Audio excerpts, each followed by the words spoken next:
வணக்கம். ஆகாஷ்வாணி புதுச்சேரி செய்தி சுருக்கம் வாசிப்பவர் கிருஷ்ணமூர்த்தி ராமசுப்பிரமணியன். எமர்ஜென்சி காலகட்டத்தை நினைவு கூறும் அரசியல் சாசன படுகொலை தினம் இன்று நாடு முழுவதும் அனுசரிக்கப்படுகிறது. இன்று புதுடெல்லியில் பிரதமர் திரு நரேந்திர மோடி தலைமையில் நடைபெற்ற மத்திய அமைச்சரவைக் கூட்டத்தில் அவசர நிலை பிரகடனத்தால் பாதிக்கப்பட்டவர்களுக்கு 2 நிமிடம் மௌன அஞ்சலி செலுத்தப்பட்டது. மத்திய உள்துறை அமைச்சர் Thiru Amit Shah the emergency diaries years that forged a leader எனும் புத்தகத்தை புதுடெல்லியில் இன்று வெளியிட்டார்.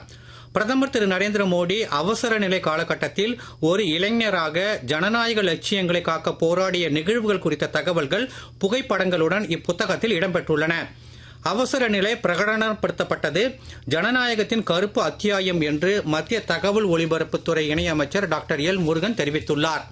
புனே மெட்ரோ ரயில் திட்டத்தின் 2ஆம் கட்ட பணிகளை 3626 கோடி ரூபாய் மதிப்பில் விரிவுபடுத்த பிரதமர் திரு நரேந்திர மோடி தலைமையில் நடைபெற்ற அமைச்சரவைக் கூட்டத்தில் தீர்மானிக்கப்பட்டுள்ளது.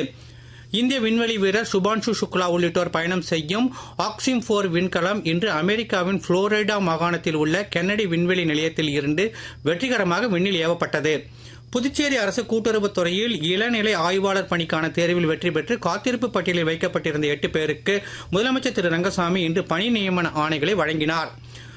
சென்னையில் நடைபெறும் ஆடவர் ஹாக்கி இந்தியா மாஸ்டர்ஸ் கோப்பை போட்டியின் 2வது அரையிறுதி ஆட்டத்தில் மகாராஷ்டிரா அணி ஒடிசா அணியை 4-1 என்ற கோல் கணக்கில் வீழ்த்தியது. இத்துடன் இந்த செய்தி சுருக்கம் நிறைவு பெறுகிறது.